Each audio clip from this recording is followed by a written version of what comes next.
there needs to be an easier way for engineers working in non-traditional professions to be licensed. So either some sort of mentorship program. And again, that does start with the university level. So chapters can engage with university students to get them to understand what PEO is about and how easy it is to become licensed, and the programs that are available currently at PEO to help them to be licensed. So that should happen. And also the backlog of licensing reviews should be cleared up, and that has to be done both through the volunteers and through staff. Thank you. Thank you, Nick. Arthur? Thank you. So you're touching on one of the interesting tensions that exist within the PEO, because you're going to encounter an awful a tension where, is it the role of the regulator to promote the license? The role of the regulator is to issue the license. Is it necessarily the role of the regulator to promote that license? Now, there is a role there in order to make sure that the license is of highest value as possible. And through creating of that value, there will be an embedded promotion of it. I do believe that we have a strong role in making sure that the license is of great value. And that's going to dovetail into what I'm sure will be a conversation sometime during this meeting about mandatory continuing education. So now, similarly, there is a huge backlog of people applying who haven't got their license yet. We don't need to promote to them. We need to get them a streamlined process so they can get their license. Thank you, Arthur. We have a second question here. I'm going to combine two different questions from the members. What would you say are the top 3 challenges of PEO now and in the near future? And maybe let's try to summarize them into 3 quick points. Darla? So 3 quick points of the 3 challenges of PEO. So the 3 most important projects that I think PEO needs to get focused on. One is to continue and complete the governance roadmap work that's being done. There's good progress that's being made, and that needs to move forward because good governance is the how we get to do things. And once we get that structured in a way that is more modern and more effective and in decision making, that we'll be able to move more efficiently forward. And it's about the nose in and fingers out. So the approach of asking really good questions and not council not doing the work that's. So that's kind of one key area. Second, I've already talked about, which is with respect to reducing wait times for license. And 3, the challenge is to enhance the value and the brand of the PEng. And I think that protects public interest and it's an important focus for PEO. Okay, thank you, Darla. Nick? Thank you for the great question. Well, 3 challenges and 3 things that I would like to concentrate on as president and president-elect would be ensuring that PEO is able to regulate all engineering professions, including the new professions or so-called emerging professions, which some of them aren't so emerging, have been around for 20 years, and we still have trouble licensing them and have trouble regulating them. And so we need to figure that out. I think the second challenge is the insertions by other organizations, including fellow engineering organizations and the government on our regulatory powers. We are the regulators, so we should be doing the best job we can, and we should ensure that neither the government nor other engineering bodies try to interfere with that regulatory power. And the third thing is that we need to stop wasting time and effort on talking about governance. If the reason we don't know how to govern is because we don't have that the knowledge from past councils. And part of that would be to create a past president's committee that could infuse that knowledge back into council, because this council is new and doesn't understand how governance occurs and was to occur. And we should be concentrating on regulation. Thank you, Nick. Martha? Thank you. So if we're going to go down to 3, now again, sneak peek to my email 3, I listed, I think, several in specific issues, but if I'm going to list 3, fundamentally, the PEO is a licensing body. That is our #1 activity, and it is failing. So that is our #1 activity and the #1 thing that needs to be improved. Secondly, we have a committee structure where almost most activities throughout the organization are addressed in some way, shape, or form through a committee. We have a challenging committee structure that lacks clear deliverables and accountability structures. So we need to, and then we do get into the governance side. The Venn diagrams cross in the middle, where our licensing needs to be improved, streamlined, and with a clear pathway of licensure for everybody. And we need a committee structure with clear accountabilities and a governance system that defines roles and responsibilities.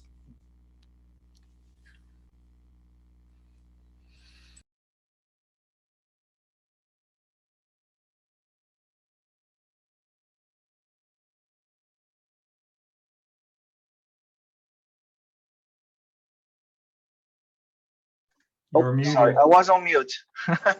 Sorry about that. So I'm going to combine 2 questions again to all the candidates.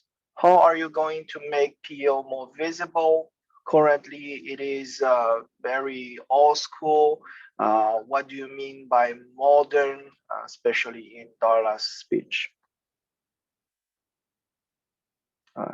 Darla? So I heard the modern question. What was the first question, Oliver? If you could just repeat that, please.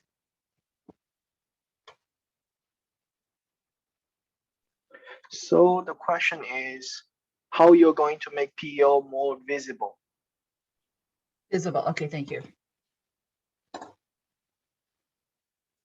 All right, so making PEO more visible ties to a better and organized communication strategy to be able to communicate to PEO members as well as to the general public to raise awareness. I liked Nick's reference to movies. We've been talking about that on the campaign trail. I want to throw in the movie Hidden Figures as a great movie to read and add to your watch list about engineers. So there is that opportunity to do so. I think working more closely with OSPI and other kind of industry associations that can help to raise the awareness of the important work that engineers do is important as well. And then on the modern making PEO modern, that has to do with the governance roadmap, getting our governance in place so it's more modern. We get the right touch regulation in place, and we can be more effective on the regulatory side. And 1 minute goes by really quickly. Thank you so much. Nick? Well, thank you for the question. So to make PEO more visible, that's a 2-part question, really. More visible to the members, because it seems that PEO is invisible to its own members, as can be seen by the voter turnout of around 10% per year. So, we need to market what PEO does by proactive enforcement to ensure that all engineers who are doing engineering are regulated and are forced to become members of PEO. The second part is in the public. So we have a government liaison program that reaches out to the MPs or MPPs at the provincial level. And we also have the chapter program, which can reach out to both the public and to students that are in school. So that's one thing. Modernization, I think worldwide pandemic has done a lot to modernize PEO, because some amazing things have happened that I've been pushing for 20 years, like getting the licensing online, payments online, that you can submit your applications online, We have virtual meetings now that you can participate both in council and on committees virtually. So all these things are caused by the pandemic, but I don't think they would have happened unless we were forced to do it. So thank you, Nick. It's good. Thank you. Thank you. Arthur? So to make it more visible, even within the chapter system, there's an awful lot of what the PEO does that nobody knows about. So a very quick story, we have a series of 35 practice guidelines. These practice guidelines outline the roles and the obligations of a practitioner in any given scenario. There was a recent, a couple of years ago, we put out a brand new practice guideline outlining the responsibilities of an engineer when working in landfills. I was then a year later talking to the person who at the Ministry of Environment, whose job is to license landfills. And that person didn't even know such a practice guideline existed. That is an example of just how weak our communications efforts are. So we need, that's why I do want to see a minimum requirement for both consultation, but then information dissemination. We do a lot of talking within ourselves, but not externally through industry magazines, through industry publications and the like of that, and using and leveraging other organizations to be that communications channel. To be more modern, simple. We need a licensing system that is digitized. Currently, it is 100% paper-based. Thank you. Maybe a quick question on PEO fees. So one member is asking if you can briefly summarize how is PEO fees used and what would you do differently? To be fair, let's switch the turn. Maybe we can start with Arthur first on this question. Sure. Okay. So that one's a hard one because right now it's a little opaque. I'm the vice chair of the finance committee, and I can tell you, I had to sit there and get them to make me a pie chart outlining where all the money goes. So we need to focus on the regulatory activities. Chapters, for the record, are less than 5% of the organizational budget. So let's just put that, so just so you know, it's about that. In terms of where should it go, we have the regulatory activities of licensing, enforcement, and discipline complaints, and standards of practice. That's where the vast majority of the money should go. And currently, that is a little opaque. So as finance committee vice chair, I've pushed for that, and you believe I'm going to be pushing for more of that. Less opaque, that is. Thank you so much. Nick?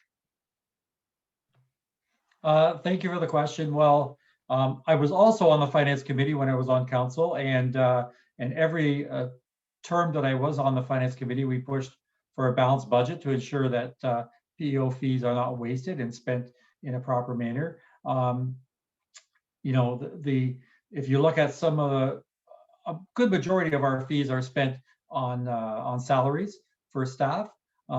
Another majority of our fees are spent on consultants, and I think, you know, we have a consultant doing a governance review. We have a consultant that did a total review. So, you know, lots of consultants, but are we actually acting on these reports that are presented by consultants, and are the reports fulsome enough? So we really should look at rolling back some consultants and using our staff, which we're paying a huge amount of money for, to deal with that. You know, again, I would push for a balanced budget every year, and I would only push to increase fees by the cost of living maximum each year, instead of these giant jumps of $20, $30, which amounts to 20 or 25%. Thank you, Nick. Dara?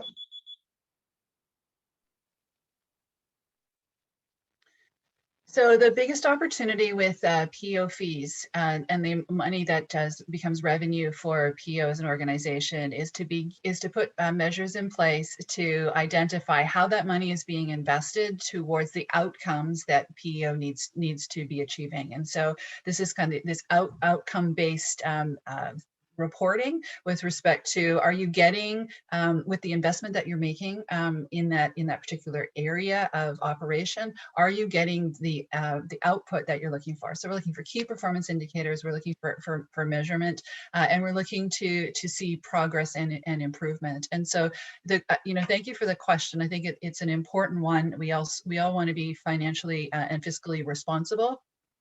And we want to ensure that how we're investing the money that we receive from fees is actually helping to serve to enhance the PENG brand and the PENG license in the province of Ontario.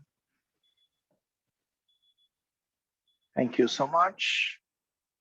We're going to end this round with a last question.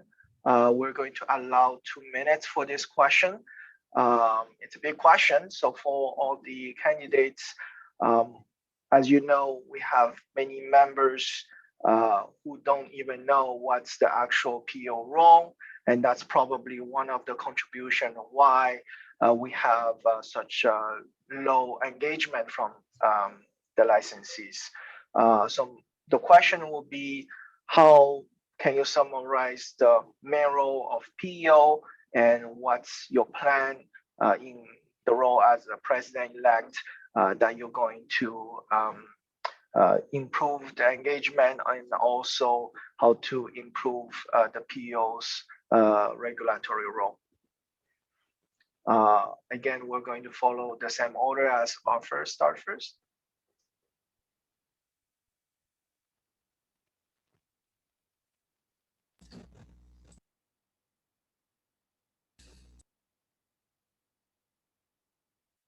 You're on mute, Arthur.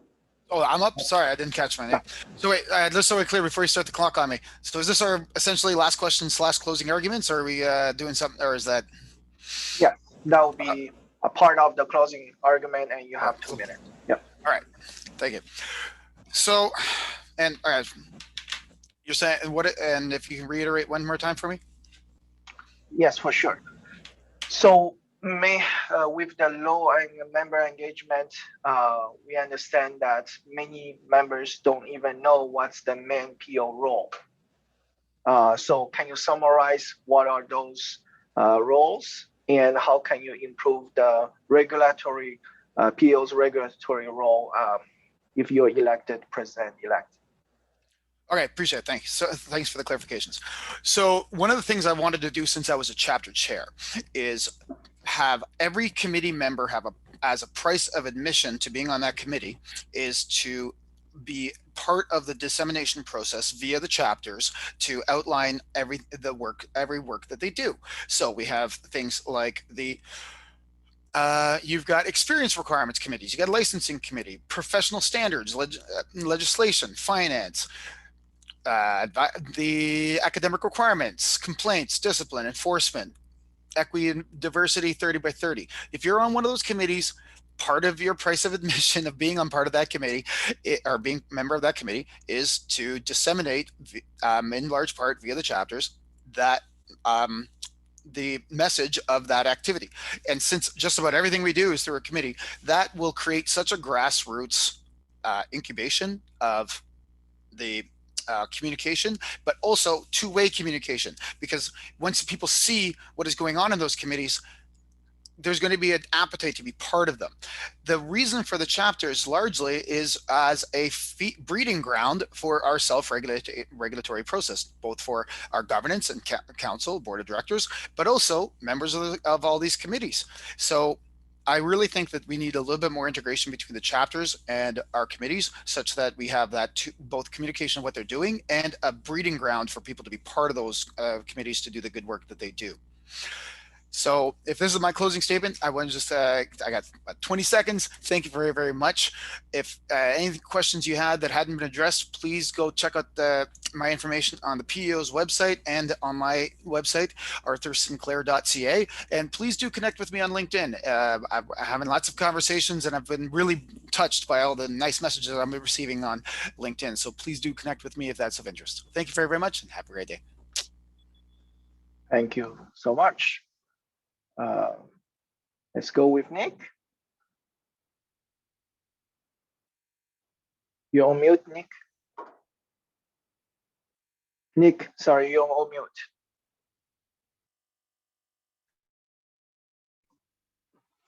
Okay, I'm not on mute now. Yes. So PEO's mandate is this. PEO is a licensing and regulating body for professional engineering in Ontario. PEO operates under the authority of the Professional Engineers Act to serve and protect the public interest by setting and upholding high academic experience and professional practice standards for the engineering profession. So 3 things there. High academic experience, which goes to licensing. Professional practice standards, which we only have a few of. We should have 350 professional practice standards, not just 35. And upholding the public interest and protecting the public interest. So how do we do that? Well, that is through engaging our members, engaging the public, and by enforcement, because we need to do more enforcement against people upholding themselves as engineers who are not, people who are doing engineering that are not licensed. We need more regulation. Again, if this was my closing statement, I just want to say that I would like to see an engineer as star of every blockbuster movie that comes out. And I would like every time there is an emergency that the government goes to engineers to look for an answer, because obviously the current way of distributing vaccines in our pandemic isn't working. So let's get the engineers there getting these vaccines out. Let's get Ontario vaccinated. Let's make sure that by the end of this year, we don't have to stay home to stay safe. So please vote for me. And if you need information, check out my website or connect with me on Facebook, LinkedIn, Twitter. Thank you so much. And have a great night, everyone. Thank you so much, Nick. Dara, you're up. Yeah, great. Thanks for the question. And I want to thank all of you in the audience who have put the questions in the chat box and who are listening now live and who will watch this in the future on the video. Thank you for taking the profession seriously and engaging and making an informed decision in your vote. The question around PEO's role. So PEO issues licenses, deals with complaints and discipline, and revokes licenses, right? Without PEO, there is no engineering profession in the province of Ontario. So from that perspective, for those of you who are proud to be part of the engineering profession like I am, PEO is an essential part of being able to do that work on the regulatory side. And how do we improve PEO's regulatory function is that we put key performance indicators in place to be able to measure and to move and to encourage through our CEO and registrar the ability to move forward and to measure success in improving those metrics around the regulatory components. So I talked about reducing wait times. I talked for licensing. I talked about the need to spend more time talking to engineering students and engaging with engineering students so that they know that they can become part of a profession. It's not just issuing a license. Yes, it is issuing a license, but it's becoming part of the profession, and we can do a better job of that. So that's on the communication, it's on the engagement. I want to thank York Chapter for the event that you hosted last week on the sand crisis. It was sold out. I couldn't get it into your event. You promoted it to engineering students to come and engage and learn from the keynote speaker that you had. That's an awesome way to engage and promote. And I wanted to close by saying that I ask for your support to continue to bring my energy, collaborative leadership, and commitment to build the value of professional engineers in Ontario. The future of the profession is in your hands. It's in your day-to-day work. It's in your voice, and it's in your vote. And I encourage you to vote in this election and vote Darla Campbell for president-elect. Thank you.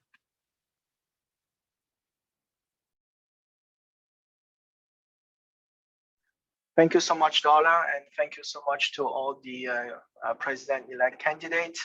And for the members, please check out the PEO Vote website for more information on the candidates too. Now we're going to move to the next segment. with a vice president candidate. So we're going to go through the same procedure by starting with the first candidate. So Marilyn wasn't able to make it. However, she did send us a message and saying that all the information can be found on her page, and also visit the PEO election page where you can find all her campaign materials, and her work and experience should speak on her behalf. So that being said, we're going to jump to the next candidate, John. I believe John is here.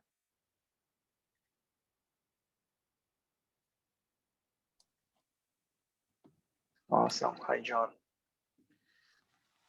I believe you're giving me 4 minutes to talk. Is that correct, Oliver? Yes, John, please go ahead. Okay, thank you very much, Oliver and Annabelle and the entire York chapter for putting on the event. Appreciated. And thank you for giving individual PNGs the opportunity to hear us so that they can make a wise choice at the election if they've not already done so. So I am running for the position of Vice President of the PEO. And I've been a professional engineer for a number of decades. In fact, I joined the profession in 1980.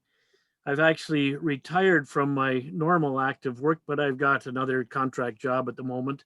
But that leaves me lots of time to do a good job for the PEO as Vice President. I'm concerned about the future of our honorable profession and the best interests of the Ontario public.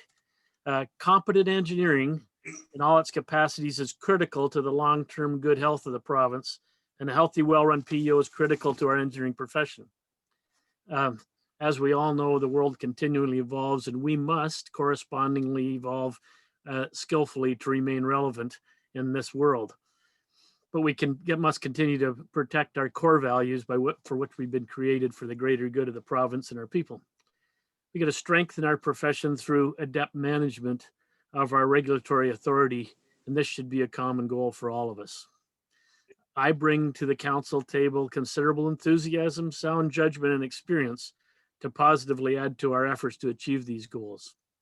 Just so you know, I'm a seasoned professional, having been a member of the association several decades. I practiced engineering for large and small firms working throughout the province in a variety of engineering management roles for utility companies, municipalities, a number of engineering firms, including 2 as president and the provincial government. I've served as a municipal elected official. I've served on a number of boards of associations, including the Ontario Regional Common Ground Association, the Ontario Municipal Water Association, the Municipal Engineers Association, including a term as president of that. And I'm used to helping groups get to where they need to go at the board level. I'd like to help them reach their goals and advance through changing times. I have volunteered at the PEO chapter level in 2 chapters which I've resided. I've served as chapter chairman in Lake Ontario chapter, and I'm a former volunteer with the PEO's Professional Development Committee. I'm also, by the way, a proud member of the Ontario Society of Professional Engineers. I would recommend that to all engineers because we hear all these things about promoting engineering, and that's a proper place to have that done. The PEO has basically one main function, and that is to administer the PEO Act, which allows and requires us to provide licensure, to oversee that licensing, to make sure that people perform in a manner, the PNGs perform in a manner according to the approved standards, but also then to discipline those amongst us who don't do it well, but much more importantly, to discipline those outside of the profession who have no business doing engineering. And that I see as one of the key issues that has, I would say we have done a poorer job of that over the years, in my view. And that's actually contributed to a reduction of our vision by the public. Too many people are either pretending to be engineers or doing engineering work, and we're not paying enough attention to that. I actually have a solution, not a small solution, but an absolute solution to make sure that nobody purports to be an engineer in Ontario that's not a member of the PEO. That in itself will raise the level of the public's confidence in the PEO when they understand that that's the only place where you can get engineering is by somebody that is licensed by the PEO. And you Thank you, can't John. have people, yes. At any rate, again, John Thompson, I'm running for vice president. I'm happy to talk more about how I would fix that problem. And by the way, it would be a full fix. Thank you, John. Next will be Greg. I'm not sure if Greg is online.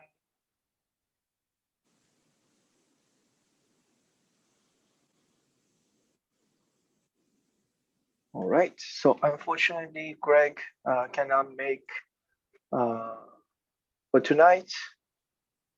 So as I mentioned earlier, to find out more information about Greg and his campaign details, please visit the PEO election webpage. You'll be able to find all his candidate statement, his website, and all the information. Now, since we don't have Greg and Marilyn, maybe we can go ahead and ask a few questions to John. I'd be happy to answer them as best I can. Awesome. So again, to all the participants, you're welcome to pose any question to John. I'm going first with the first question. So John, what is the difference in terms of the role of vice president compared to president-elect? Can you summarize for us? Thank you. Well, what's the difference and what's the similarity? The similarity is we both have one vote on council. And so therefore, that's exactly the same weight when it comes to a vote. However, the vice president is there to fulfill the function in the absence of the president or president-elect. It is a position that prepares people for moving up, but it's a full member of council, and therefore it has a full ability to provide argument and to show, to provide thoughts how we can improve. So I believe, although there is a different hierarchy, one vote is one vote, and the ability to get others to agree with you, then one vote can become more than one vote. Awesome, thank you. Let's move to the next question. I saw a very interesting question from the previous segment. So considering all the candidates who are running have most of the time a full-time job and personal life, maybe can you touch on how would you have sufficient time to serve us as PEO council member? Well, first I'm going to say that if you want something done, ask a busy person. Just because somebody has a full-time job doesn't mean they can't perform at a high level, because I've been a member of many boards and have provided my full attention to the board when needed. But I'm in the pleasant position right now that I have retired from my main employment. However, I've got a full-time contract that just been extended for another 3 months with a township where I'm the director of infrastructure and development. But I am able to manage my time to make sure that I get the important things done, and I've been able to do that over my career. So I don't see any issue, and if I need to, my contract is able to be modified or terminated. So I'm in good shape to provide the necessary time to do this work and to do it right. Great, thank you, John. Another question, maybe you can touch a little bit on regarding the engineering disciplines. Well, I don't know exactly what you were asking, but the Act actually requires us to license all engineering. We've divided it up into disciplines. There seems to be more disciplines coming along all the time, and one has to be sure, is it engineering they're doing? But if it fits the definition of engineering, then it is the requirement of the PEO to regulate it. The issue here is there are some works that some people would call engineering and some would not. So it has to do a wise evaluation of that definition. And if it fits engineering under the Act, then it's to be regulated by the PEO, and it's to be done by nobody but members of the PEO. So that those things have to be looked at carefully. And I would say we're failing a little on recognizing some of the new disciplines, and we're certainly failing on regulating everybody that's doing them.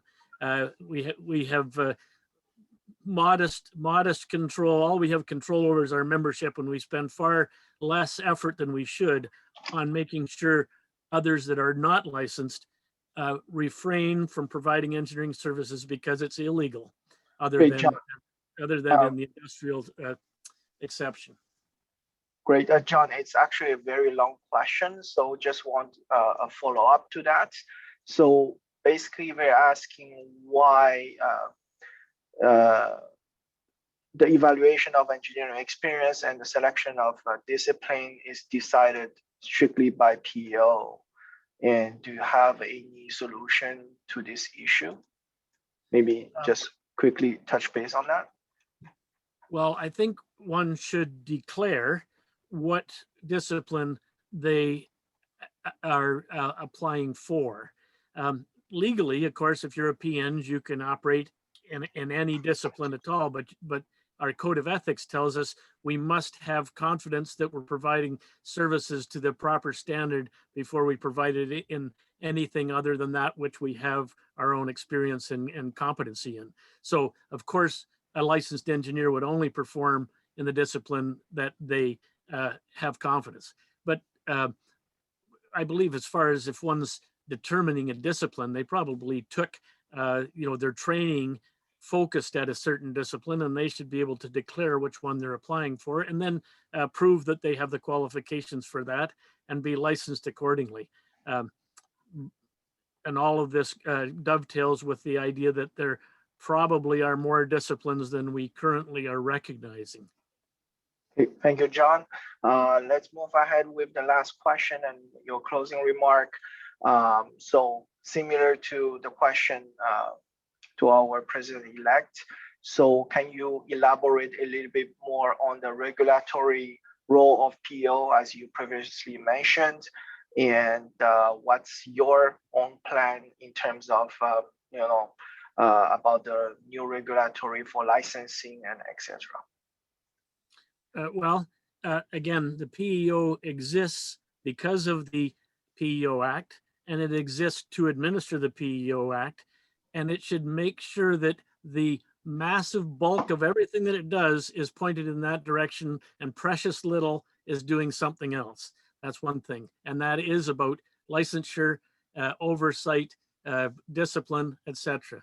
But I mentioned one of my main concerns, and that is one of the reasons that we have a lower public view than we have in the past is because there's very many people posing as engineers and doing so now as far as using the engineer's seal is something that can easily unfortunately very easily be counterfeited. It's a very, with the reproduction elements that we have now, anybody can produce a seal and put it on a plan, and that happens often, and I've got a plan that it will never happen again.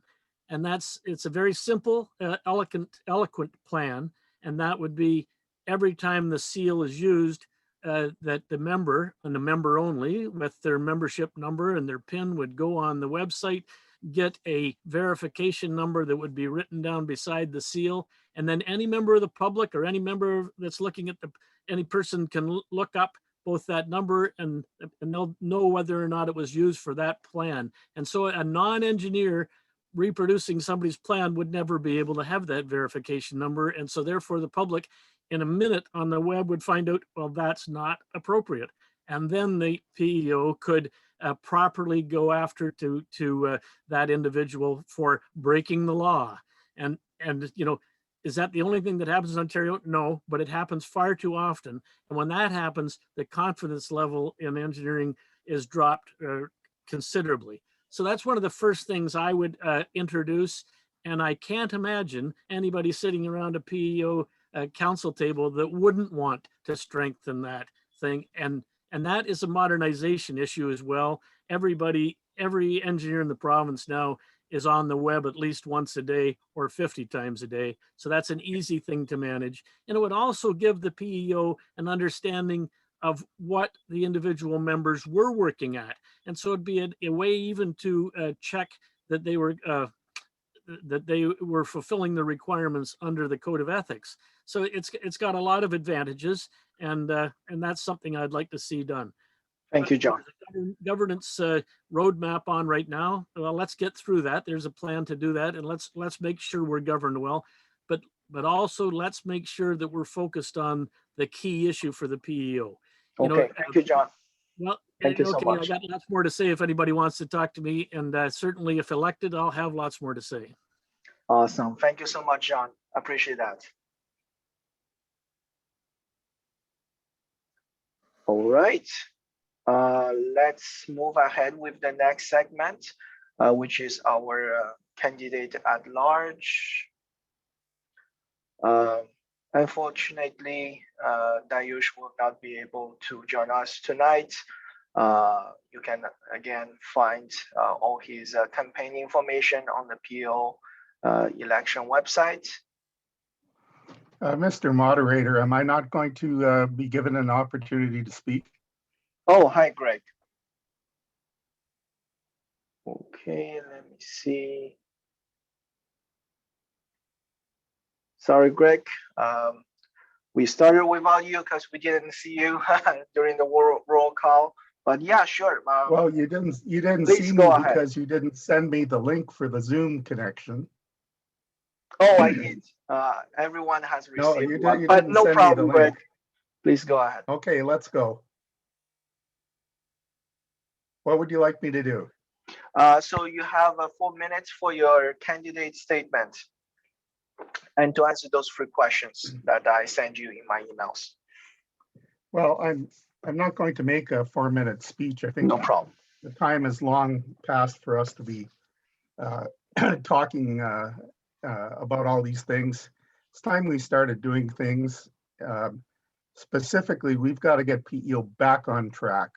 We've headed off into the weeds. We're doing all kinds of things we ought not to be doing right now, including this perpetual mania about governance. There's nothing wrong with our governance that's keeping us from doing our core job. We've got to get back to our core job, which is licensing, enforcement, discipline, and member engagement. I'll start at the last one. Our members are not engaged right now. At the last round of elections, the turnout was somewhat over 10%, which is an all-time low. It's disgraceful. How can the public have confidence in the engineering profession and the way it's being run if our own members don't get involved in our governance? So those are my big issues. The other thing I wanted to say is it's impossible. Like a lot of candidates will stand up here and say, I'm going to do such and such if I get elected. You've got to work with a 26-member council. And, for somebody to say, if I get elected, I'm going to do such and such, it's just not reasonable. What we do need to do is to get a core of good people elected to council, and they will change things gradually and make things better. Again, I'm your back to basics guy. My campaign is, you'll notice I said it's time to hit the reset button at PEO. Is it ever? Anyway, that's just my comment, Oliver. Thank you so much, Greg. And to be fair, and since you're here, maybe you can respond to a few of the questions that John answered if you were here.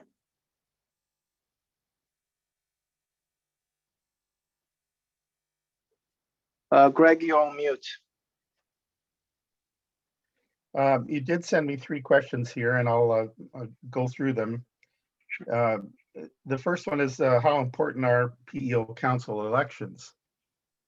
They're absolutely important.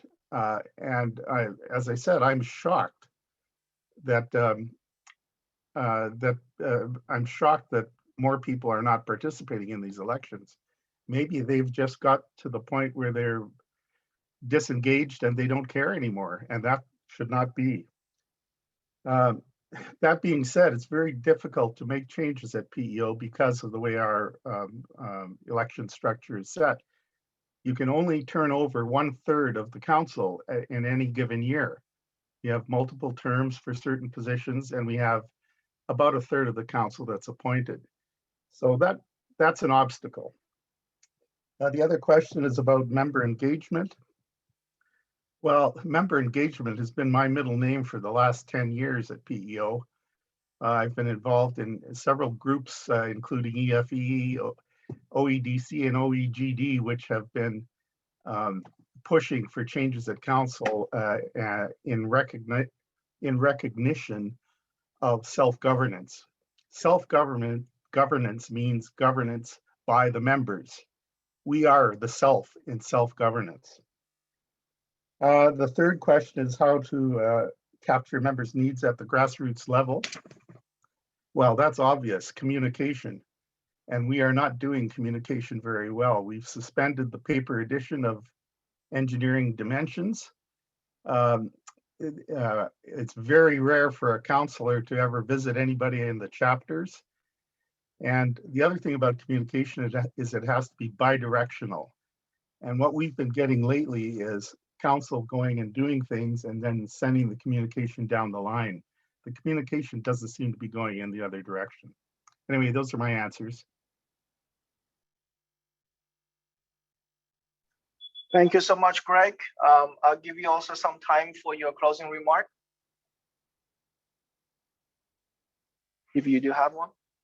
Yeah, okay, thanks, Oliver. No problem. Again, I'm not going to spend a lot of time since I joined late and I'm making you guys run a little bit late. I think it's pretty straightforward what my position is. I want to get back down to the fundamentals of running the association. And it is an association, and we are members of that association. The fundamentals, again, are licensing, enforcement, discipline, and member engagement. That's what I'm standing for. Thank you so much, Greg. All right, just to continue our program here for councillor-at-large candidates, Dayush is not able to join us. You can check his campaign info on the PEO Vote website. Same applies for Leila. Unfortunately, she's not able to respond to us. And all her campaign information can be also found on the PEO council election website.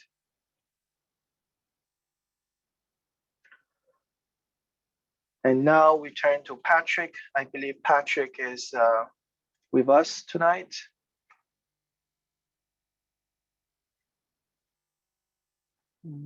Patrick, yes. Patrick, Can you hear me?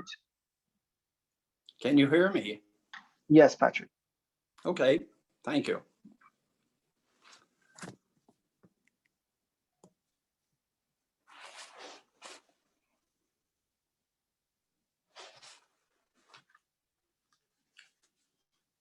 Hi, Patrick. The Hello? floor is yours. Yep. Okay. I'm sorry. First of all, thank you to you and to the members of the chapter for putting this on. And I guess it's part of the lack of interest that you have maybe a dozen members, who are participating. In the 3 weeks that the election has been on, 6,000 members have voted out of 85,000. And if it's going, and it is going pretty well like last year, we're going to wind up having 7 out of 8 members who don't vote. So I don't know where you can say that we're a self-governing association if most of our members are apathetic or really don't have a concern as to what's going on with PEO. So I think and I'm preaching to the converted. The people who are listening to me now, I'm pretty sure have voted. They participate. But we probably have another duty, and that is to reach out to our friends and to engineers that we know and to urge them to vote. Unless we participate, I mean, it's said that democracy requires participation for it to be successful, and self-governance is much the same. So you're the people who can reach out to your friends and ask them to vote, and you probably get what I get in response, which is, well, I don't know anybody. You know, and so I'm not voting. And my answer to that is, you know, you can look up, you see all the platforms, and if you want a suggestion, I'll tell you who I'm voting for. And I actually say who I voted for. So as far as my views are simple, and that is that we need to participate. We need to put people on council who care about the profession. And we need, in fact, to modernize the profession. We're not regulating at the moment. We're just licensing. And that may be okay. I mean, that's the way it's done in the States. And it costs you a hell of a lot less than what it cost us. So if that's the way the membership wants to go, I mean, I don't have any objection to that. I'm just saying that the self-governance arrangement has worked very well for almost 100 years. It'll be 100 years next year, I believe. And it has worked well, mainly because people have participated.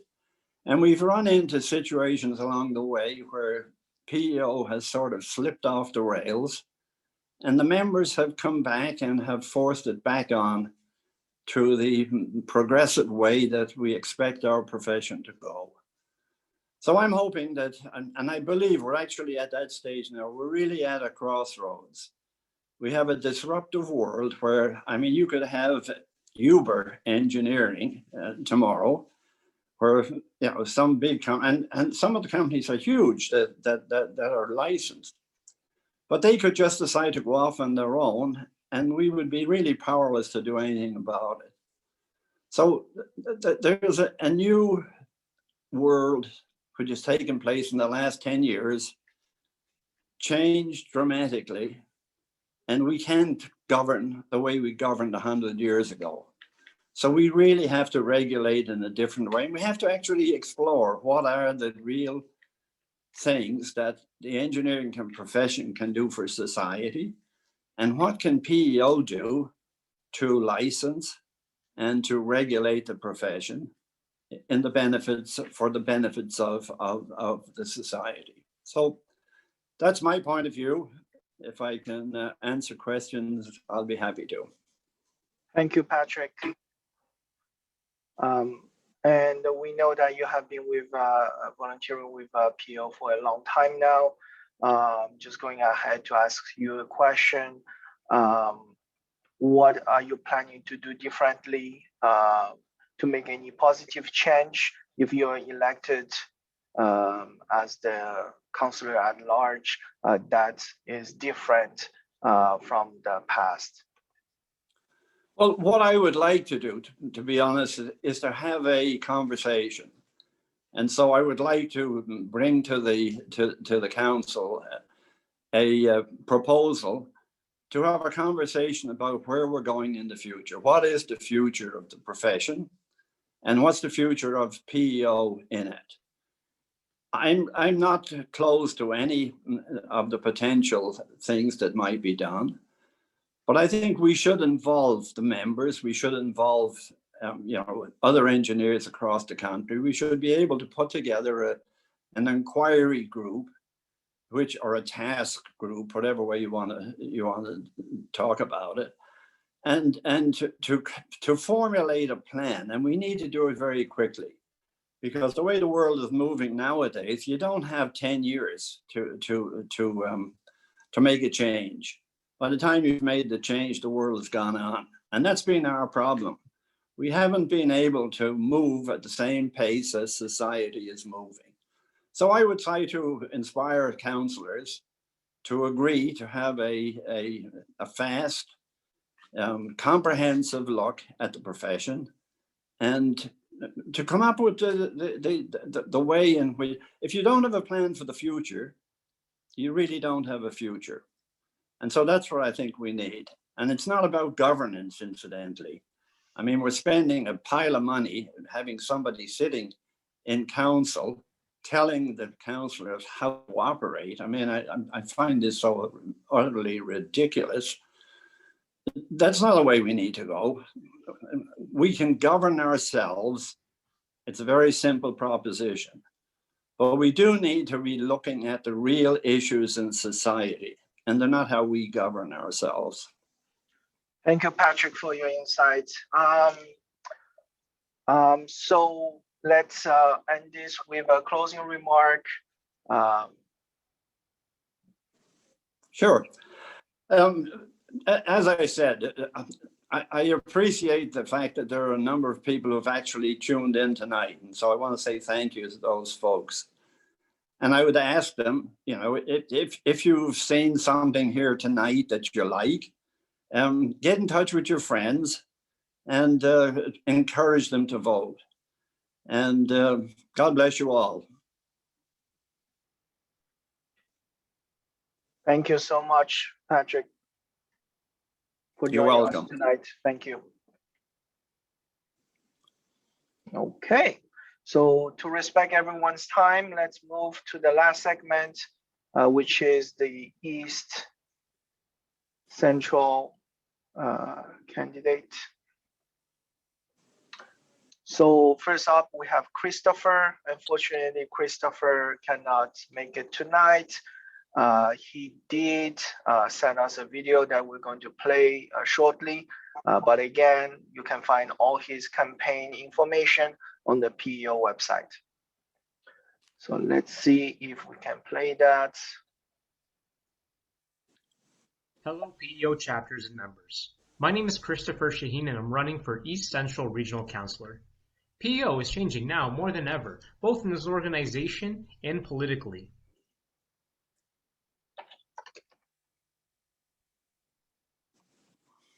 Long before I became an engineer, I worked with politicians and have lots of experience getting things moved and delivering results. Above all, I thrive in change while keeping the core values respected. A little bit about myself.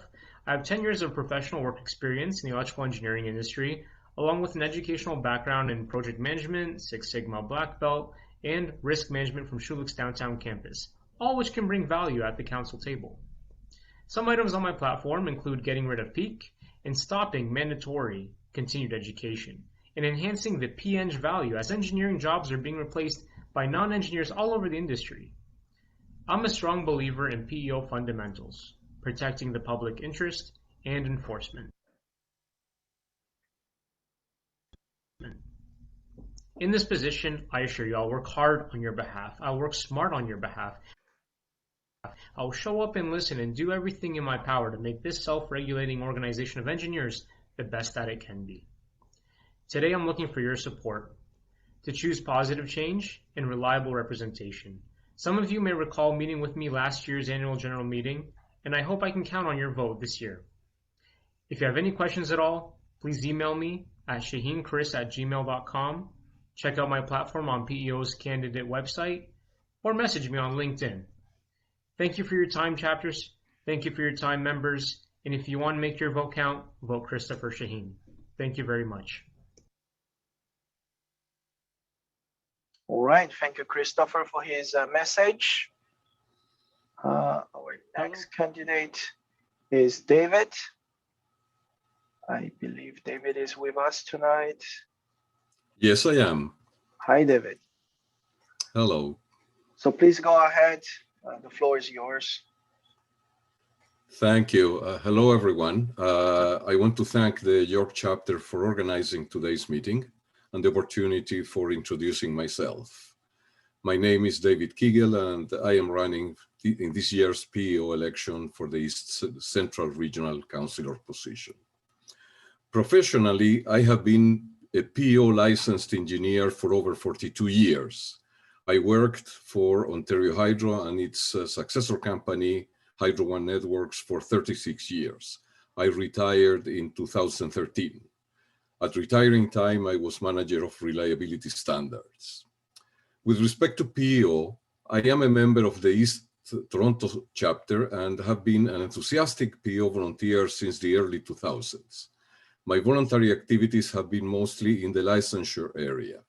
I have also delivered technical and licensure processes and requirements presentations to the East Toronto, Scarborough, York, and Hamilton Burlington chapters. I have been a member of the Experience Requirements Committee since 2004. I was vice chair of the committee for 3 years from 2015 to 2017 and chair for 3 years from 2018 to 2020. One of the main activities of the Experience Requirements Committee members is the conduction of interviews of licensure applicants. I have conducted over 350 interviews to verify whether applicants meet the academic or experience requirements for licensure. I have been a member of the Licensing Committee since 2017, and I was just elected its chair for this year. I have also attended the Academic Requirements Committee meetings for the last 6 years to report on Experience Requirements Committee activities. I am a Fellow of Engineers Canada since 2014 and also received the PEO Order of Honor Membership Award in 2020. So, after careful consideration, I am taking the next step by running for Regional Councillor representing the East Central region. Now to the questions in your meeting invitation. Why and how is PEO Council election important? This is one of PEO's most important elections in many years. PEO is facing challenges that will profoundly impact its future, even its existence as the self-regulatory body for the profession. PEO must remain relevant to the province, to the public, and to its members.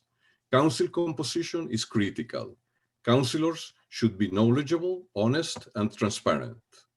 Council decisions must be well informed and reflect PEO's primary mandate, which is the protection of the public interest. On the other question in your invitation, it was on plans to improve the current low membership engagement. I share your concern about low membership engagement. The approach on how to improve it is multi-pronged and long-term. For current license holders, PEO must take action to add value to the license. Through its chapters, PEO must reach out to members and have them realize the value of being more involved. The message is, if you care for the profession, participate, make your voice heard. Having said that, the real work should start much earlier. Statistics show that over 60% of new engineering grads do not take out PEO membership. PEO must work before engineering students graduate, promote the profession, and engage them while still in school. New graduates must realize value from being licensed. PEO, as the licensing body, certifies that the holder possesses the competencies and skills to practice in a manner that effectively protects the public interest. And the last question was how to convey member interest from the chapter level to the council. Regional councillors and councillors at large should actively participate in the chapter's activities, get to know the members, listen to them, and most importantly, ask the right questions. It is a teamwork. Councillors, staff, and chapter leaders must work together. What I am offering, thank you. Thank you, David, so much for your statement and answers to the questions. Our next candidate is Fanny. Hi. The Thank floor you. is Can you hear yours. me? Yes, Thank you. we can hear you. Good.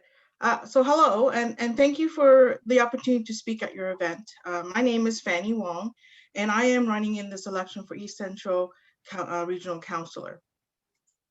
So I am a practicing professional engineer in the electrical discipline with over 25 years in consulting engineering. I work for Jacobs, a large consulting engineering firm.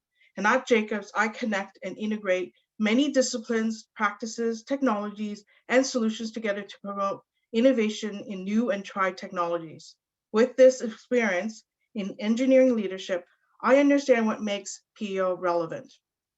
My involvement with PEO started in 2003 at the Scarborough chapter and actually was on a few positions on the board. Since then, I joined the Professional Standards Committee and as chair since 2018 to support the development of practice standards and guidelines. With this involvement, I have great insight on what is working and what needs change on PEO's governance performance. As also, I chair the Women in STEM subcommittee at the Association of Consulting Engineering Companies for Ontario, sharing experiences to promote diversity and inclusion for women in our profession. As a woman of visible minority, living inclusion is an important aspect of my life. So the governance review that PEO commissioned recommends improvements to governance in self-regulation, refocusing on protecting public interest and promoting fairness and promptness in our licensing and regulating practices. All these recommendations are positive opportunities for change. So time for change is now. PEO is at risk for losing its privilege to self-regulate, and what happened in BC could be the same for Ontario. Exercise your right to vote. So how or why is PEO council elections important? Your vote counts. A little over 10% voted in last year's election, and we need to improve on that, 10% to decide on who's represent you on council. By voting, you are selecting council members to be effective in regulating our engineering profession, to protect public interest, and to promote integrity of engineering in Ontario. Remember, self-regulation of engineering in Ontario is a privilege, it's not a right. So how do you improve the current membership engagement, low engagement? I would say that you have to have strong communications and transparency. To attract more members, PEO must have value. You need to be valuable to the membership and to the public. Be relevant and modern. Focus on protecting public interests and also work together and with its members, its stakeholders, and partners. Teamwork is very important. So the governance has highlighted that a need to improve communications and transparency with the public would also improve public's perception on PEO's performance. So what changes are important? PEO needs to be a good regulator, work together with OSFI, who is the advocator, needs solid communications and collaboration internally between council, staff, committees, subcommittees, task force, chapters, and members, and change the perception that we are focused on public interests as a regulator. How to convey members' interest for chapter levels. Chapters have a direct connection to our members and the public. We need to use this resource as a way to connect to all the membership and the public and improve our communication to do that. For example, why not have the Professional Standards Committee provide more sessions on what are those practice guidelines you don't know about? So lastly, I stand for PEO as an effective regulator before we lose this privilege. So please vote. It only takes 5 minutes, and I vote for Fanny Wong. Thank you. Thank you so much. It's great to have our regional councillor here. Let's ask a few questions regarding East Central region chapters. So are you able to provide a brief maybe summary about what's the actual difference between you guys and councillor-at-large and also the VP and the president candidate? Maybe we can start with David first. Thank you. actually, the role of councillors at large and the regional councillors is intended to be different, but it's not much different because of the way on how things have evolved.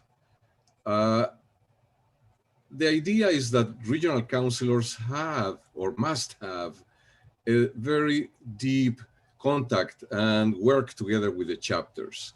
And that is not necessarily happening all the time because there are many difficulties and we are not talking much to each other.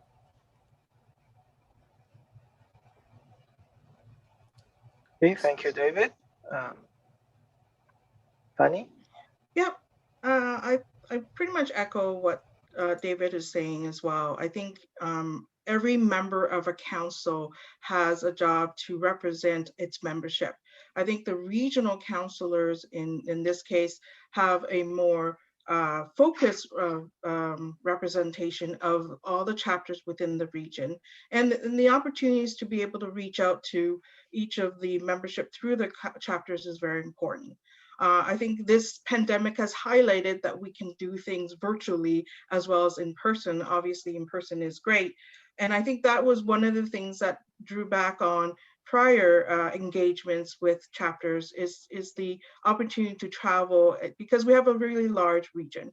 But now that we can do things virtually and find ways to do things virtually, I think there's a great opportunity to try and reach out to each of the members through the chapters and the public that it represents there. So I believe that's where we need to work together with the team on council to provide that voice for you. Thank you. Thank you. Next question is a follow-up to that question.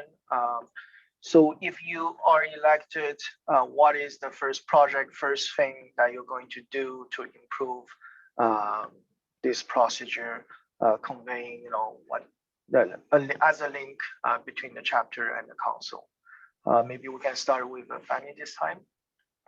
Sure. I think my first project is really that one weakness we really have a problem with is communication and transparency.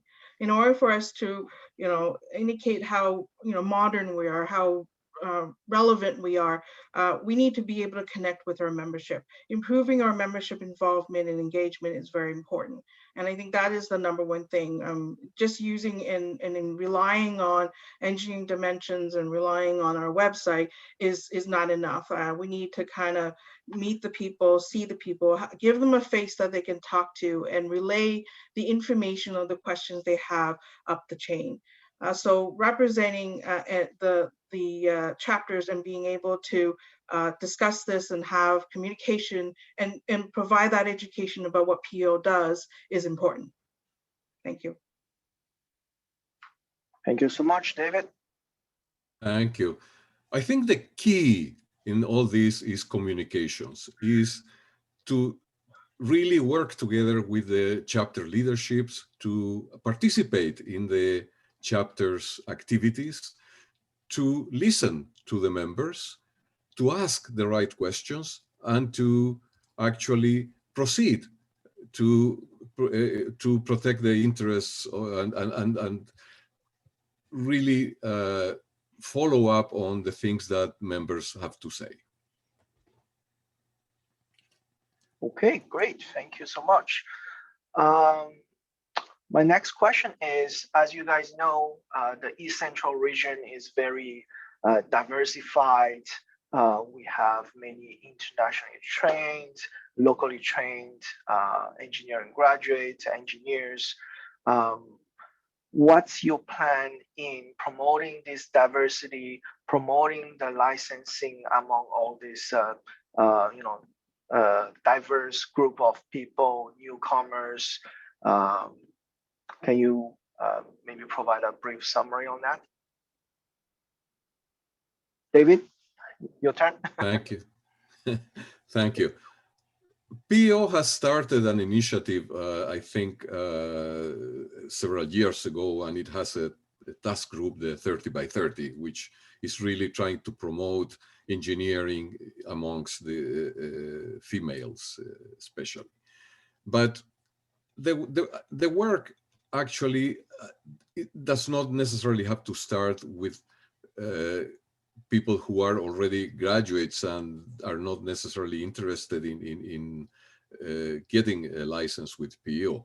The work starts with early education. PEO, through the chapters, has to reach to high schools, for example, and promote the profession to actually make people more interested in it. We have, again, I mentioned before that over 60% of engineering graduates choose not to seek or apply for a license. We need to actually change that and make sure that everyone who does any work that falls under the definition of engineering must be licensed. Thank you. Thank you. Thank you, David. Fanny, your turn. Yeah, I think at the end of the day, looking at diversity, it's very important that we are communicating that. It's also very important that we are very transparent with how we are dealing with the processes on licensing and the requirements. And we are very careful with what it is that we are trying to promote.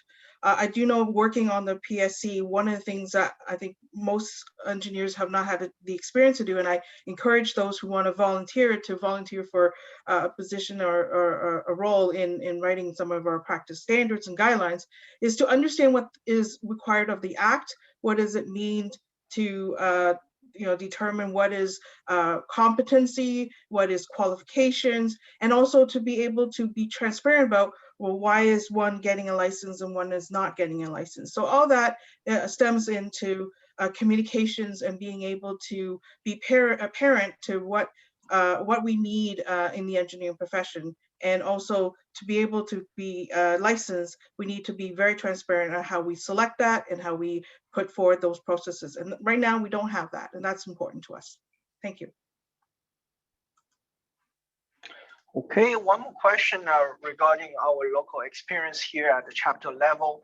We found out that there's a lack of engagement with the engineering students. In Ontario, where the PEO is not exposed enough, let's say, in front of the engineering students, and that's potentially a cause why we have a low enrollment for the new graduates as EIT, and also eventually, being licensed, because many of them don't even know the process, don't even know PEO. Any thoughts on this? Did you want me to start? Yeah, sure, please. Okay. I think, again, it has to do with being able to engage and promote PEO and what PEO does, but also to work with our advocator, which is OPSI, and be able to get into areas where we can provide that information to new graduates that are coming out. There are lots of student councils and a lot of student bodies that are at universities that would be starving to get some of this information, to understand what does it mean for their next phase of the work, and how do they get an intern job so that they could work their experiences and get their PNGs, and how companies encourage that as well. So I think PEO and OPSI can work together and work together with chapters and work together, reaching out to these universities and graduates and associations that are trying to get career development with any of these new graduates coming out of school. Also to help with some of those programs that are helping with internationally trained engineers. I know my company has been hiring internationally trained who are trying to get their PNGs and giving them the opportunity to have that work experience. So these are opportunities that we are missing right now. Thank you. David, your thoughts? Thank you. Yes. As I mentioned before, many, and I have to say, PEO has the means, and working with staff, volunteers, and OSPI as well, to reach out to engineering schools to actually demonstrate that there is value in having a license. I have made presentations about licensing processes and requirements, and other colleagues have as well have done so. But in the chapters, when those presentations are announced, the announcements only go to members, EITs, and people who are already in the circle of PEO. There are many others outside who don't even know that is available and it exists. So the work is really for people who are still in school. PEO has to go there, reach out, and convince them that there is value in having a license, and get them involved and engaged in the process. Thank you. Thank you, David. Okay. Great. Thank you so much. Maybe we'll end with a closing remark from both of you. Fanny, please go ahead. So, thank you. So your vote counts, right? Yeah, by voting, you are selecting members that are going to be helpful to voicing your understanding and be able to work with the other counselors to provide regulating engineering profession to protect this public interest. Self-regulation is a privilege, it's not a right, so voting is very important. So I stand for making PEO an effective regulator before we lose this privilege.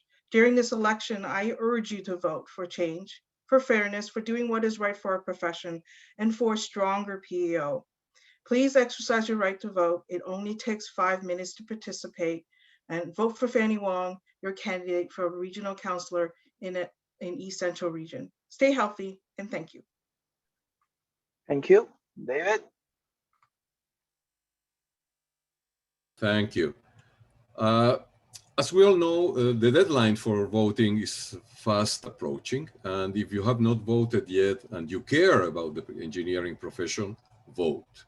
Make your voice count and shape the path that PEO takes. If you don't vote, you are relinquishing the right that all PEO members have. PEO will continue facing enormous challenges in the near future.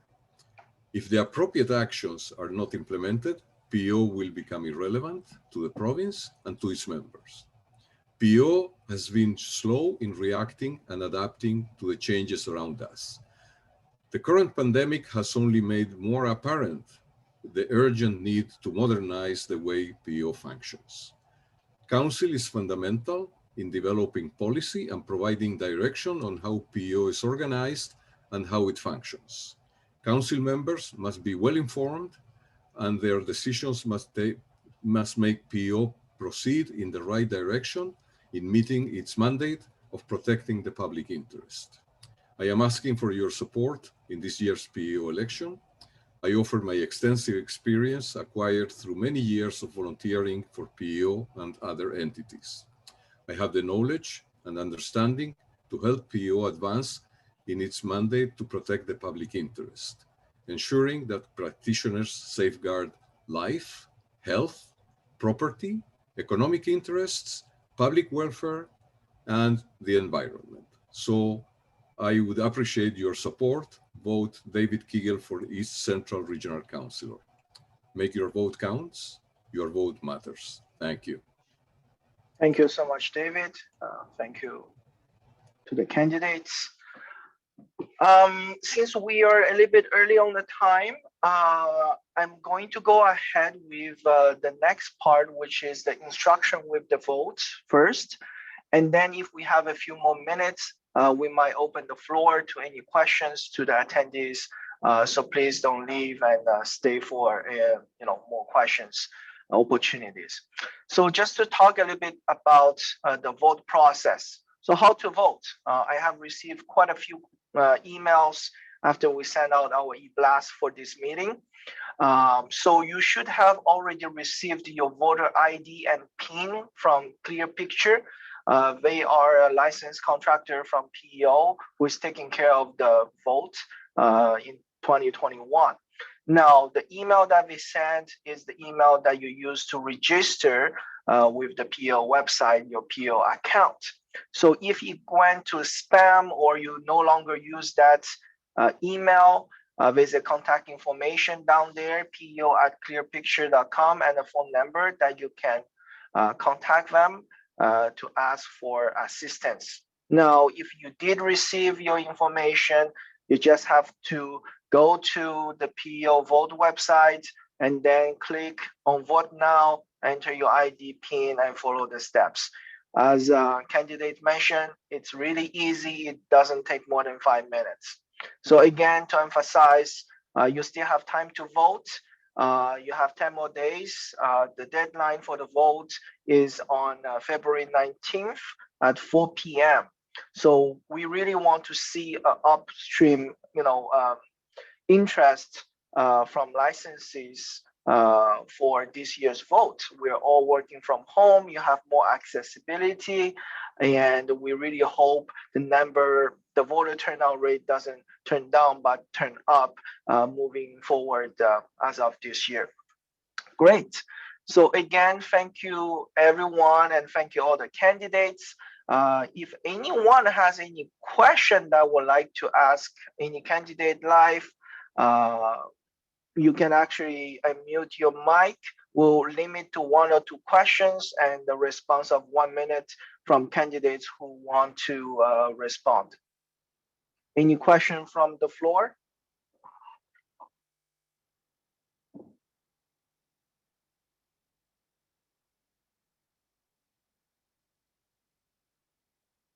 No? Okay, I'm going ahead to...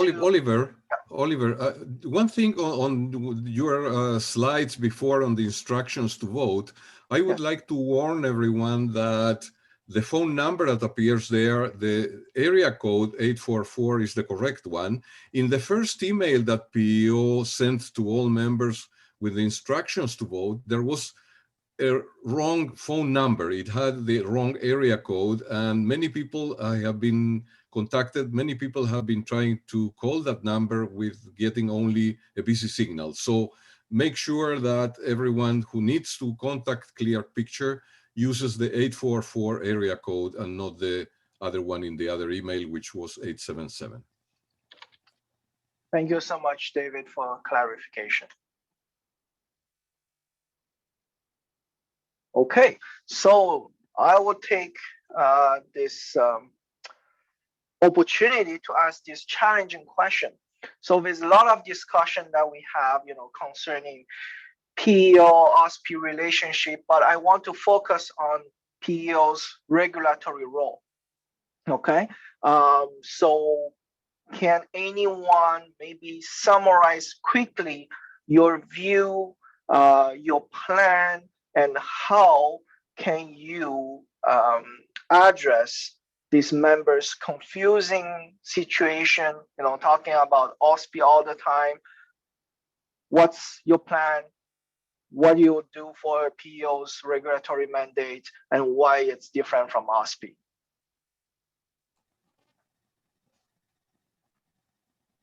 Just this question.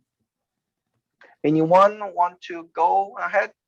I'd be happy to, Oliver. Sure, John, go ahead. Yeah, I'm running for vice president, of course, and I talked earlier, but what's the difference? Well, there is a clear difference, recognizing the connection. The connection is that if you're a member of OSPI, you should be a PEng, which meant you were already licensed by the PEO. I know there is some additional members at OSPI, and I think I'd like to fix that. It should be just PEngs. But at any rate, what's the difference is the PEO, its mandate is solely to look after the Professional Engineers Act, to provide licensure and all the things that entails, and do those in such a way that promotes the public's view of engineers, but then work in harmony with ourselves, because OSPI is ourselves. Work in harmony with ourselves as we take the other view to promote engineers, to do many of the wonderful things that chapters do now with engaging with the public, etc.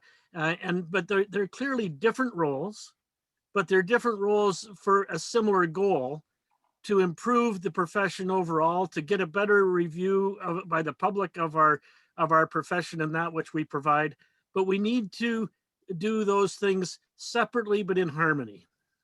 Thank you, John. Anyone else?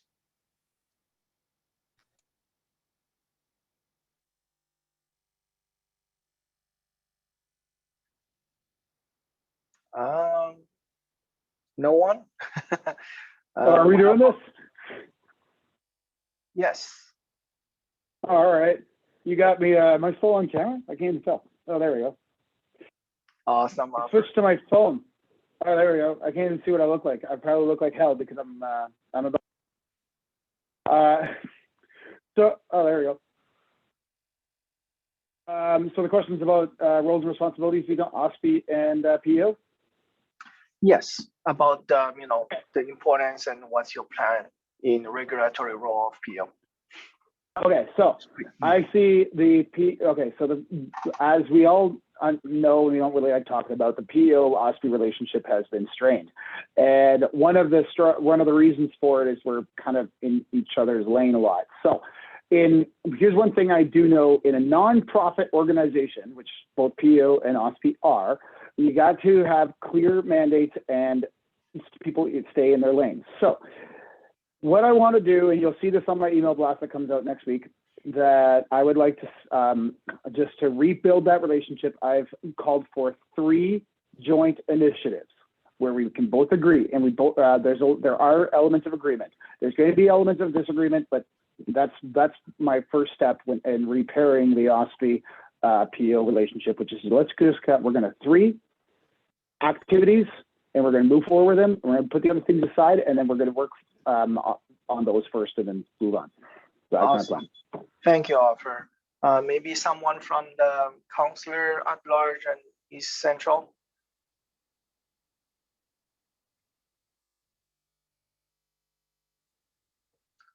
Last opportunity. Maybe I'll I take think, a crack at it. Or yeah. if David wants to say something first.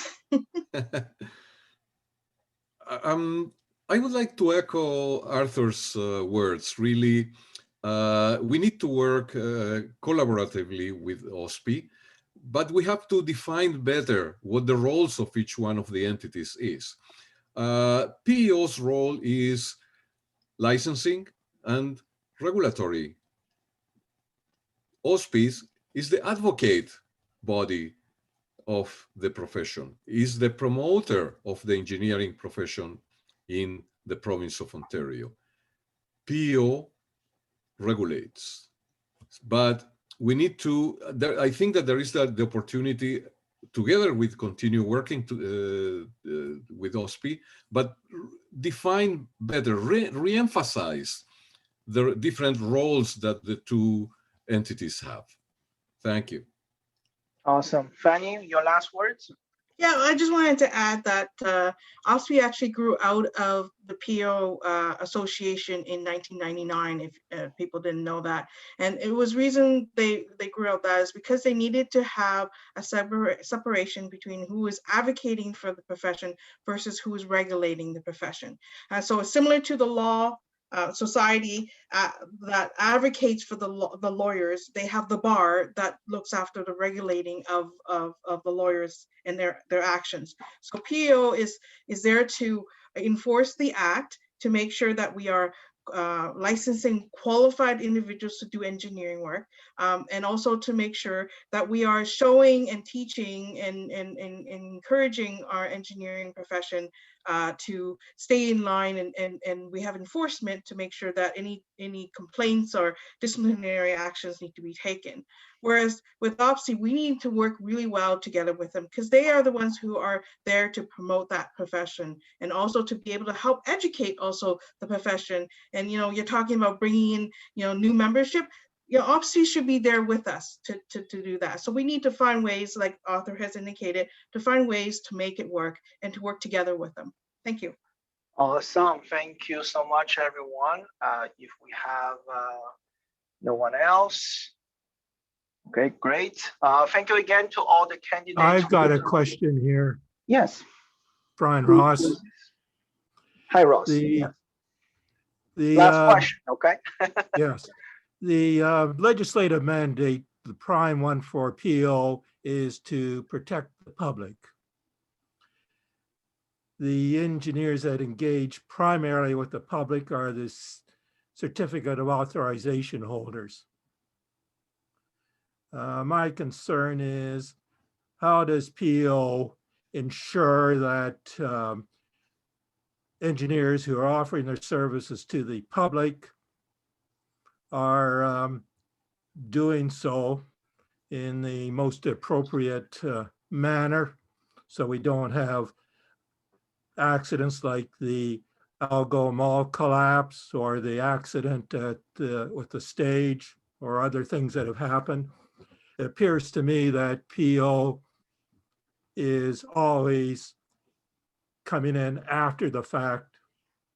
It waits for complaints and then takes disciplinary action. It doesn't go out and look to see how engineers are practicing.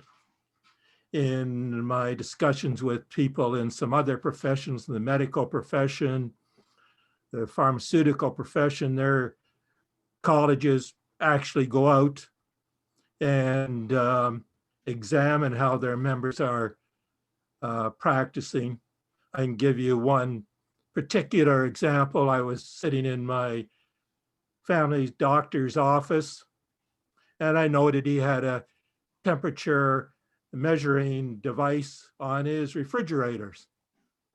I guess being an engineer, I was just interested in it. And he said, oh, I had to put that on after the college came in and did a practice inspection.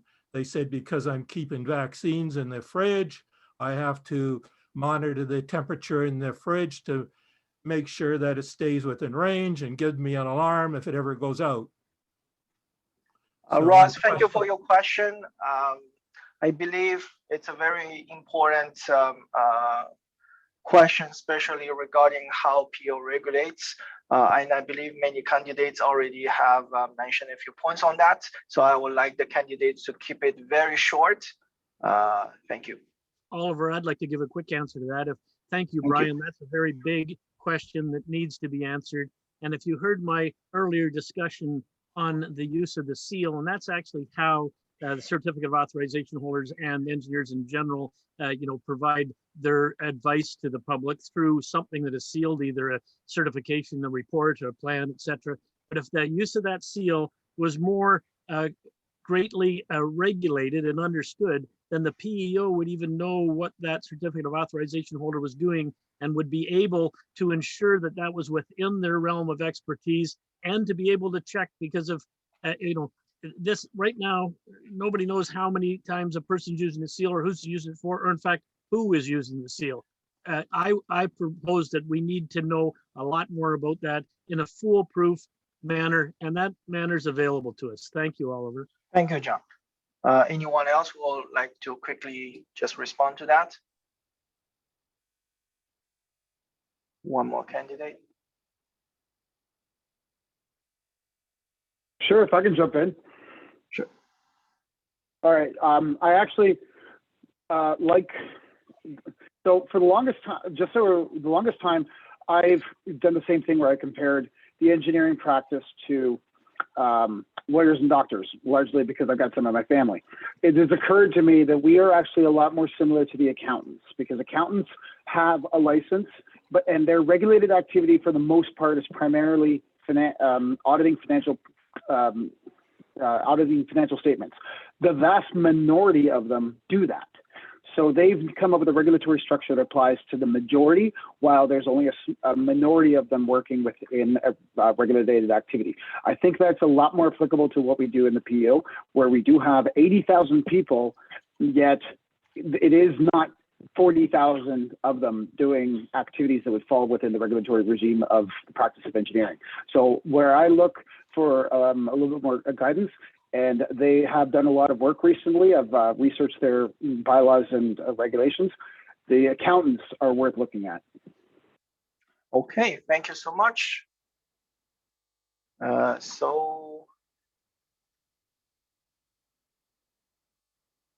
Awesome. Thank you so much, everyone, for your answers and share your statements.